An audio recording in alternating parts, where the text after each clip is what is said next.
My husband is married to his career, but he has never worked. Just as the title says.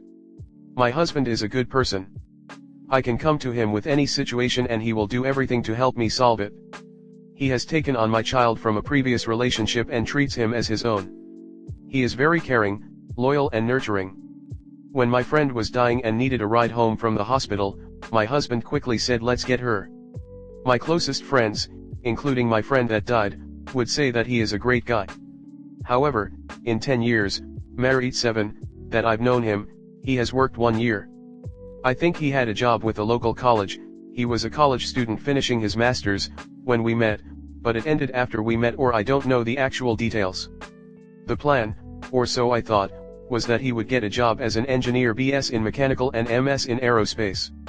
He wants to be a writer and I feel like I have been supportive enough. I've never seen anything he has written. Once he said that if he could just have 200 pages in his book, he would like to go ahead and publish it. When I asked how many pages he had, he said 70. He will make comments, say things like career change, and I'm just thinking WTH? He has told me that he planned to be a writer before he ever met me or before we had our child. I've reminded him multiple times that he said that, and he says I take it out of context or that it was said in anger. His exact words were, I planned to be a writer before I ever met you. In 2019 to 2020, he got a job and COVID happened. He was asked to continue on with the job, but it was not what he wanted to do. For the last 3 years, I have been begging him to get a job or go back to the same job. I have not always been nice in my approach, but I have reached my breaking point. He has told me that I am verbally abusing him. I am telling him to grow up and be a man. He has kids. They need things. Bills need to be paid. Come on. He will tell me to spare him or that he is already down. He always says he can't focus. I have told him that I plan to get a divorce and leave him, and his response is usually do whatever you feel like you need to do. I send him jobs postings and people he can contact, and I don't ever think he looks at it. In January, he said I was verbally abusing him and he would update in 2 weeks. I've never gotten an update. I am fed up. I am broken. I don't think he cares enough about his family to do anything or change it. My self-worth is destroyed. I am fighting to survive. He will tell me that I have too much pride. I am not prideful. I just want him to work and show that he cares about his family. It's asking too much. His parents recently came for an extended stay.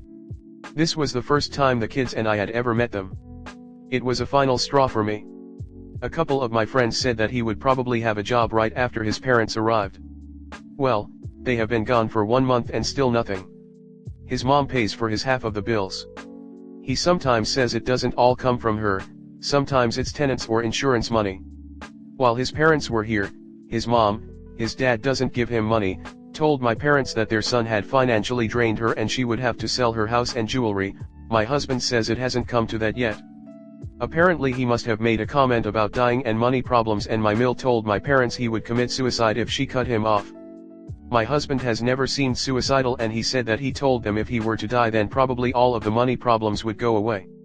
My mill recently reached out to my mom and wanted me to talk to my husband because she said that he listens to me and that maybe he should get psychiatric help.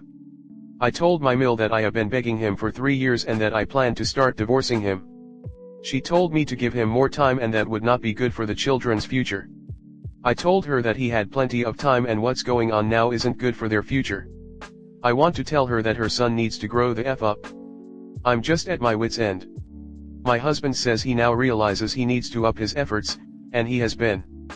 I told him to get a job at Busey's, even his mom said he was an engineer and that was a low job.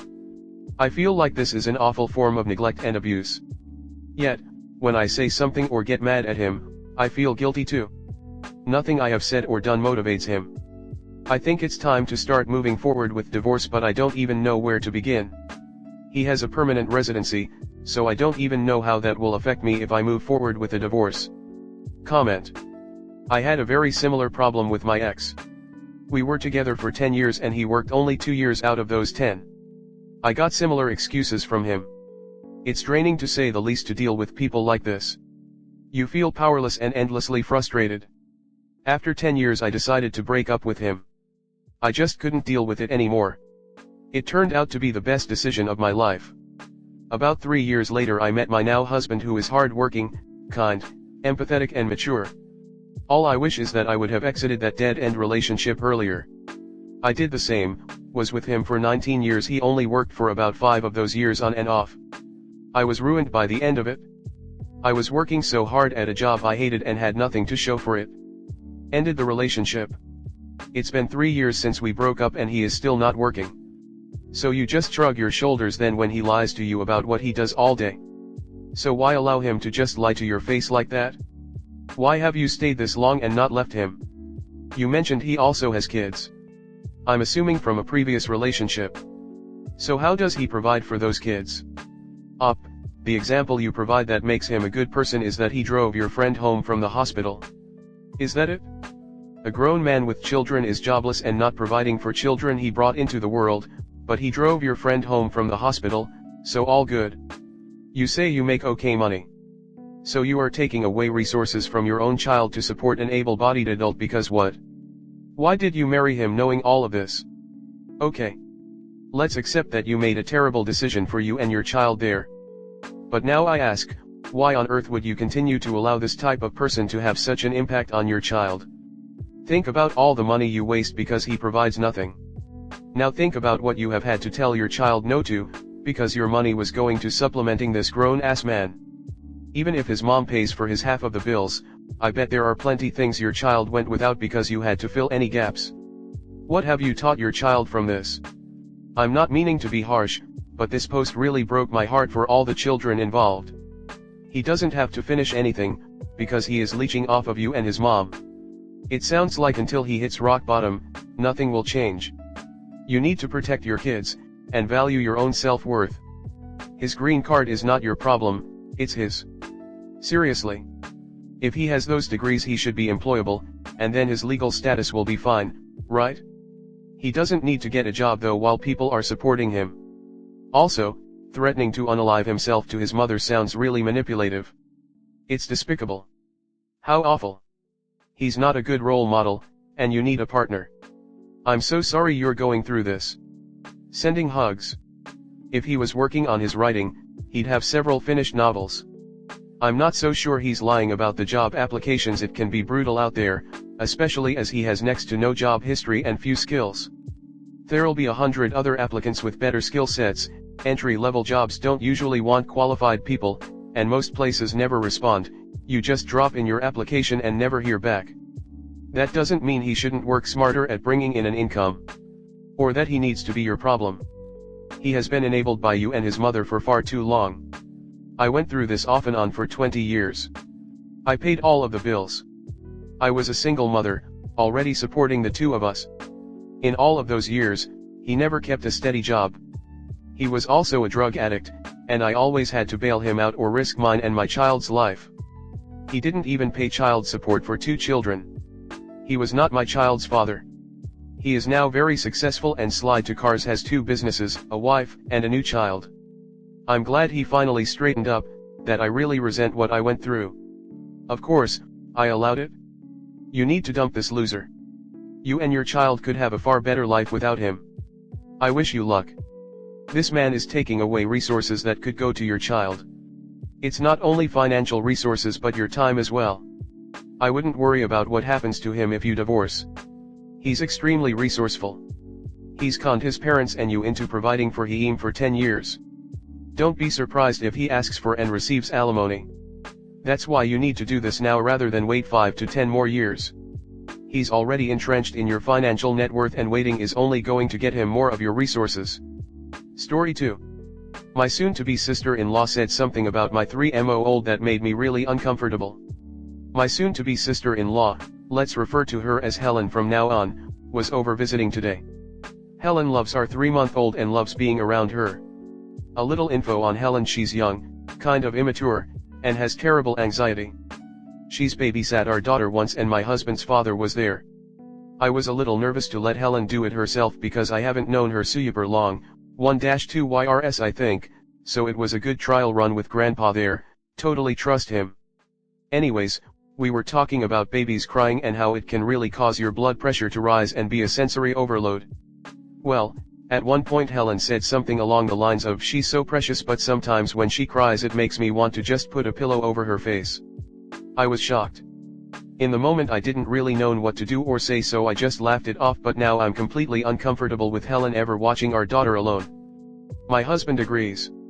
Now, here's where it gets tricky. Helen is marrying my husband's brother. Helen currently lives with my husband's sister, let's call her Lily. We totally trust Lily with our daughter. When we were looking for a sitter the first time, we texted Grandma, Grandpa, and Lily, purposely leaving Helen out cause I wasn't too sure I wanted her to babysit. Lily couldn't babysit, but since her and Helen lived together, Lily asked Helen, and then we felt like it would be rude to say no, and since Grandpa was going to be there we were okay with it. Now, how do we go about talking to Lily so we can still have her babysit but let her know not to ask Helen if she's unavailable? Should we even do that or just forego asking either of them? Is that too much to put on Lily? I get that people have intrusive thoughts that cross their minds and that just because someone thinks something, they'd never actually do it. But to verbalize it about my child to me, just really made me uncomfortable. Edit, some of y'all really know how to make a first-time mom feel like bad. On the other hand, some of you have been really great. I'm a giant baby when it comes to confrontation. I tend to have a flight/freeze reaction versus a fight. I so desperately want to be that badass that doesn't balk at confrontation. Especially regarding my child. I know I'll continue to learn and grow with my child and learn how to be her best and most fierce defender. We did talk to Helen. We set a boundary and she was super apologetic, but I made it known that while I don't hate her or anything, this isn't going away overnight and it's going to take time to get through this. That's all I'm going to say as an update. Thanks. Comment. I agree with this. I would also feel uncomfortable with someone saying what Helen said, especially towards a child. Super inappropriate. Isn't it possible though that she didn't understand the phrase, or didn't realize it's not okay to use in this context? She may have heard other people use it jokingly, and thought it was a silly expression. I've definitely heard people say that about their snoring spouse. Reminds me of Hanlon's razor, never ascribe to malice that which is adequately explained by incompetence. I feel like this is going to get back to Helen either way, but the least drama would be going to Helen first, then telling other family members. Seriously. I can't count the amount of times I've told my husband that I want to throw my daughter out the window. Do I actually want to throw her out the window? Absolutely not. Have I ever made a move to actually throw her out the window? Absolutely not.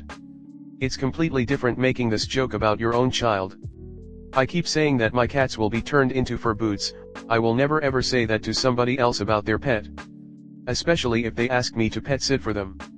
You make all the jokes about your own kids and pets, but making a comment like that to a new mom of a 3-month-old baby who is very much stressed about its safety is an asshole move, and I would expect my friends to keep me away from their cats if I ever said that they are annoying me so much when cat sitting for them that I could just smother them with a pillow. And I have a very dark sense of humor. When people say like this, all I think is, wow, it must have been great growing up with your family. Is your whole family normal with no mind games, manipulation or emotional abuse? How is that? Because I used to dream about it, and I'd love to know what it's like to not have to cut 90% off your family out of your life for your own mental well-being and the protection of your kids. AKA, you're lucky. Lots of us have families where we can't just say that and expect a reasonable reaction or anyone to respect our ask. For real, put your child's safety first here. Be honest, Helen said when the baby cries it makes her want to put a pillow over her face. I'm sure you can understand why that concerns us, especially since Helen is a bit immature. We can't trust she wouldn't actually do it. Please respect that we do not want our child to be left in the care of or alone with Helen, ever. This is non-negotiable. Thank you for understanding and respecting our wishes. Until Helen, the exact same thing. What she said, how it made you feel, and why you will never leave your child alone in her presence. Helen may not have meant anything by it, but she has to understand, but this is a comment that is just not made to a parent of an infant. She's got some growing up to do, and I think that if her brother-in-law wants to marry this girl, he needs to understand what the problem is here, because what if they have their own children someday and it's not just an idle comment? I don't think Op could live with herself if there was a future tragedy that happened if she didn't say anything to Helen. She needs to speak to her, now.